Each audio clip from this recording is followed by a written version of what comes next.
What's up, everybody? Today we are breaking down some common questions and concepts that may have come up throughout the week, whether it was from questions people have DM'd me, questions I've seen in different online forums, different Facebook groups, and even from client calls that I had this week. So the goal of this is to give you some context behind advice you're seeing online, and that way you can make informed decisions to improve your training and reach your goals. So, first things first, weighing yourself needs to happen more often. So, you should weigh yourself more often, not less. And tons of people have emotional reactions to the number on the scale. They'll step on the scale and feel like shit based on the number that they see. They will start spiraling, start thinking that their exercise plan or nutrition plan isn't working, thinking that they're doing the wrong thing. And the reality is, the scale or any other metric should not produce any emotion from you. Like, if you step on the scale and see whatever number, it's just a number, right? It's literally just a number, it's data. So that should not elicit any negative emotions. And once you start to take the emotion out of it, you will be able to progress a lot quicker. Whether your goal is to lose fat, build muscle, whatever your goal is, maintain your weight, you'll be able to do that in a more efficient way, because now you have objective data that you can go based on that isn't creating any emotions that cause you to have actions that then affect how you approach your training and your nutrition. And the reason why you want to weigh yourself so often is because you are able to get more data points throughout the week. So if you weigh yourself one time a week, or even some people are doing one time a month, you may catch yourself stepping on the scale when your weight is going through a fluctuation that's not favorable to the goal that you are looking to achieve. And what I mean by that is, you may weigh yourself at a time where, let's say you weigh 150 pounds and your goal is to get to 140, and you weigh yourself one time a month and the scale says you weigh 152. When you see that number on the scale saying 152, you're going to think that you aren't doing the right thing. You're going to think that you gained fat. You're going to think that you aren't making progress. But the reality really might be that you just weighed in on a day your weight is up, and daily fluctuations are going to happen. It happens to everybody, and it is normal. Your weight can fluctuate anywhere from 2 to 5 pounds on a daily basis. So with that being said, if you actually want to know how you're doing, you need more data points. You can't just gamble and say, oh, I hope it's a good day. You need to weigh yourself more often. I have my clients weigh themselves daily. If people are coming to me with negative emotions around weighing themselves, then we won't do it daily. We'll do it 3 or 4 times a week. The more data points we can get, the better data we have to assess how you're actually trending on a weekly basis. Say you want to get to 140, you're at 150 right now. And on Monday you weigh yourself, you weigh 150. Tuesday you weigh yourself, you're at 152. Wednesday you're back to 150. Thursday 149. Whatever. By the end of the week, just because your weight was higher a couple days, it doesn't mean the average isn't lower. You may get to the end of the week and your weight is actually a pound lower on average. So that's the rate of fat loss that we want to see. But if you're not gathering these data points throughout the week, you're never going to know. And it's kind of like saying you want to save money, but you don't know what's coming out of your account. You don't know what expenses you need to pay. You don't know if you're overdrafting. You have no idea. You're just going through life completely blindfolded. And then at the end of the month, you look at your account and you're in the red. Like, you're broke, you're overdrafting. That is literally what's happening when you don't want to weigh yourself. So weighing yourself is good. Stop putting emotion into it.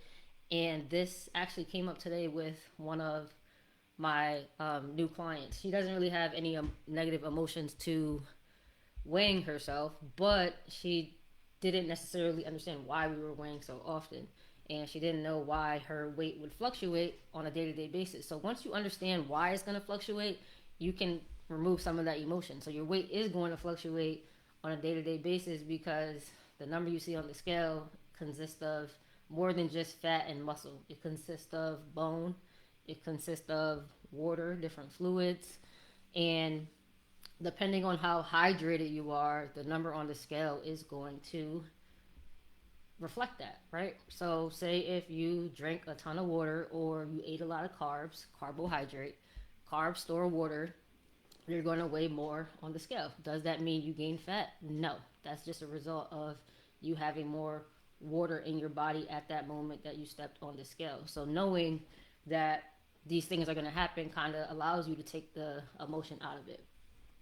Also, weight is also impacted by inflammation levels. So when you go to the gym, you are breaking down your muscle fibers, right? If you do a heavy lift, you're breaking down those muscle fibers, and your body is going to have an inflammatory process in order to recover. So if you hit a heavy leg day and you weigh yourself the next day, it's highly likely that your weight is going to increase. Does that mean you gained fat? No. It just means that your body has an inflammatory process that's going on to help your body recover and have those muscles come back bigger and stronger. That's the process, the natural process your body goes through. But if you weigh yourself and you have no idea why this is happening, you're going to think you're doing something wrong. So having the knowledge regarding why certain things are happening really makes a difference in your ability to keep going with it. But a lot of people just think the scale is representative of fat gain, or if it's going down, muscle loss, when that's not the case. There's so many different things that play into it. So the more information you have, the better you can make decisions going forward. So I say all that to say, take multiple weigh-ins during the week. If you're not going to do it daily, get at least 3 or 4, and assess your trends over time. And that's how you know if you're trending in the right direction. You don't want to go a month or 6 weeks doing something and then you weigh yourself and then you're like, what the fuck? I'm doing it wrong. You're not gonna know if you aren't measuring it throughout the week on a weekly basis. Next thing, upper body strength. So my client Bianca, she just posted a video in here, but she hit a PR of 99 pounds on barbell bench press, and I had asked her, like, what's the heaviest you've bench pressed before? And she was saying this is the heaviest that she's ever bench pressed. And back in high school, she bench pressed close to this, but she never thought that she would get to or close to triple digits just because her upper body was a lagging area. And as just humans in general, your lower body is going to be stronger than your upper body for the simple fact that your lower body has a lot more muscle mass than your upper body. So you'll always be able to squat more than you'll be able to bench press. You'll be able to deadlift more than you're able to bench press or any other upper body movement for that simple fact. And the reality is, outside of that, you may have lagging areas, but if you have a structured program that targets those specific areas or targets those specific movements, your body will respond by getting better at it. And the reason why upper body feels so hard for most women is because we're just not strong there by default, and we don't typically focus our workouts there. But that doesn't mean that it's always going to be a lagging area. We can always make changes. You just have to have the right programming. So back when she was training in high school, it was a little bit sporadic. She would lift here and there, but she didn't really have any structure to it. There was no progressive overload. There was no consistency of movements. There was no guidance on how to actually progress. So she kind of just stalled, and that gave her the belief that her upper body was just a lagging area, when in reality it was just the training. So now that she has a structured training program, she is seeing a lot of progress, and she is surprising herself. So that's cool to share. So don't just take the whole, oh, my upper body is just weak thought process and run with it. If you want to have a stronger upper body, you can train for it and develop a stronger upper body. You just need the programming for it. Same thing with any other area of your body. Another thing is knee pain. This is a big one with lifters. Lifters may have pain with squats, lunges, split squats, anything that really stresses their knees, and they think that they have to completely avoid either leg day or squats, lunges, split squats, things that typically bother people's knees. And that's not the case at all. You just have to scale it to what you're currently capable of. And one of my clients, TK, she came in with pain with simply getting up from chairs, going up and down stairs, wasn't able to squat. And at first, she was back in, I think this was like 3 or 4 months ago, she was leg pressing 55 pounds, right? And her pain was pretty high, 6 out of 10.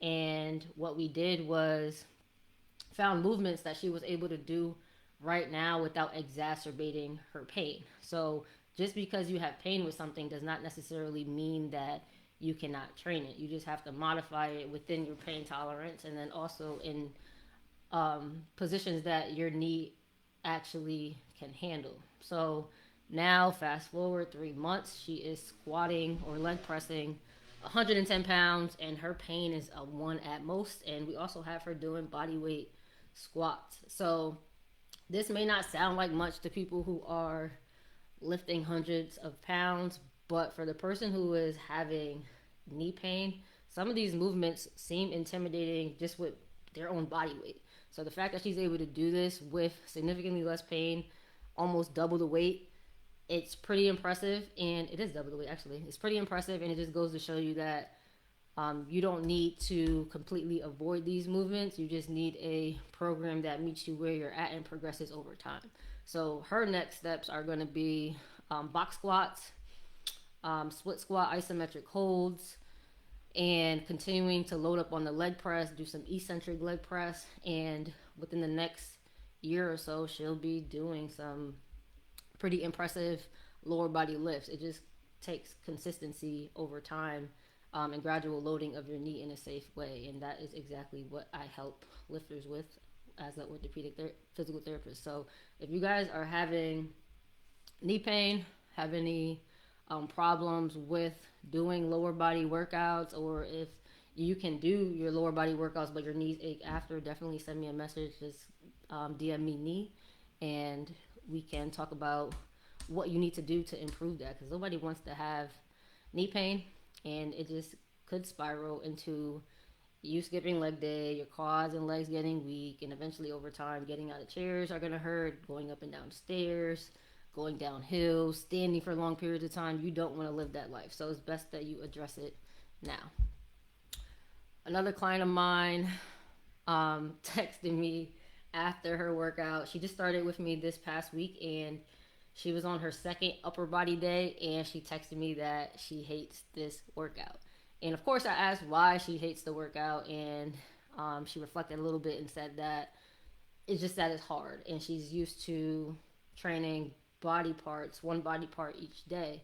And the way I program, especially if your goal is to build muscle and to get stronger, is not body part splits, is more so based on movement patterns.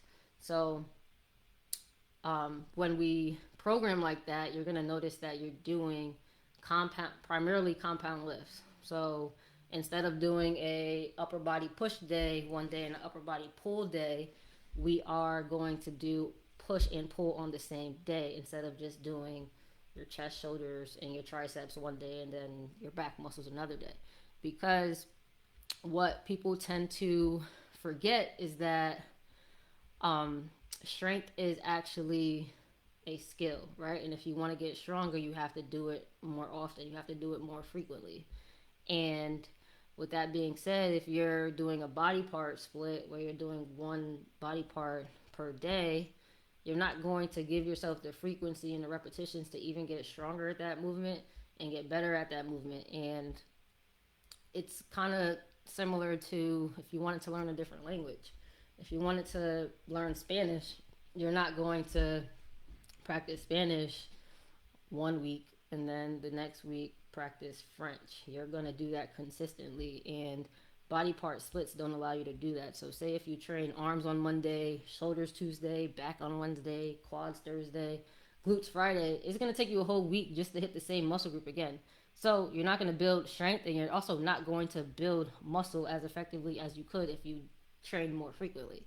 So when we train based on movement patterns, You get to hit your muscle groups more frequently, at least 2 times a week, and that allows you to practice the movements more often, right? So you get better at it, and the only way for you to get stronger at a movement is to obviously lift more weight. But if you're not competent with the movement pattern, it's going to be hard for you to push the weight on an exercise. So you need the skill of doing some of these movements over and over and over again for you to be able to actually load them up. You don't see people squatting hundreds of pounds.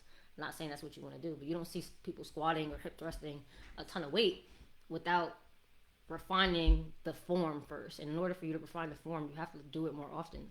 But if you're not doing it often, your brain kind of forgets how to do it, and the coordination is not there. And every time you take a week or two off from that movement because you're doing a body part split, you're basically resetting your brain every time. So this is why strength is literally a skill, and you need to work at it, get your reps in, and training based on movement patterns allows you to get those reps in and allows you to develop the strength and muscle that you actually want in a quicker fashion.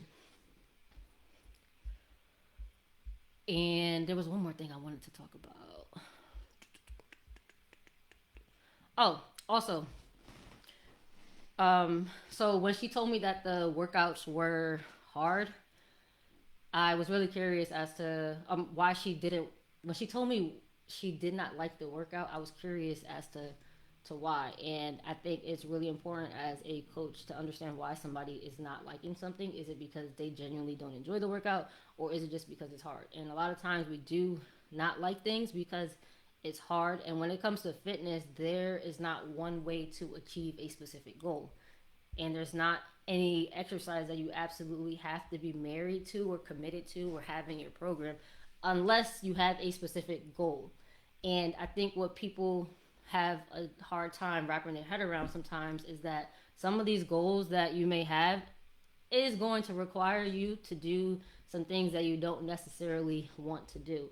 So I think that just brought up the conversation of like, hey, is this something you genuinely don't enjoy, or is it something that's just hard? And she said it's something that's hard. And there was one exercise on there, single arm rows, that she did not like, which I told her is absolutely fine that we take out and swap to something that she does like.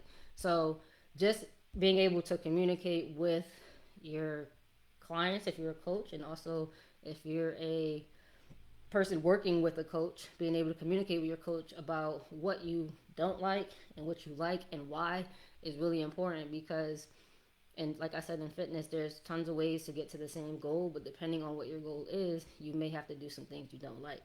And a good example of this is if you want to get stronger in, let's say, pull-ups. You can't say you don't like pull-ups. You have to do pull-ups, right? But if you just want to get stronger in general and work out consistently, then you have more versatility, or I would say flexibility, in how your program looks. If you want to get to a very low body fat percentage, it's going to take some sacrifices. You may not be able to drink 1 or 2 times a week. You may have to completely cut that out. So just understanding exactly what your goal is and what it's going to require of you is really, really important. Having that open communication with your coach can really make or break your results, because if you don't really have a really specific goal that requires restriction, there's a lot of flexibility in what you can do. But if you're telling me you want to do a powerlifting competition, or eventually you want to do bodybuilding, then there's going to be some movements that you have to do. Like if you want to be a powerlifter, you have to squat, bench, and deadlift. Like there's no way around that. If you want to get to a really, really low body fat percentage, you're going to have to sacrifice some things. And that's just the nature of the game. That's just how it is. And I think once we can start to get very real with ourselves about what we want, and if that's truly what we want, and then assessing if we're willing to do what it takes to get there, I think we'll save ourselves a lot of time and pretty much streamline the process. So let me know what you guys have questions on, your thoughts on everything that I talked about today. I'll be doing these once a week. And if you want me to cover anything, put it in the comments, and I'll catch you guys later. Peace.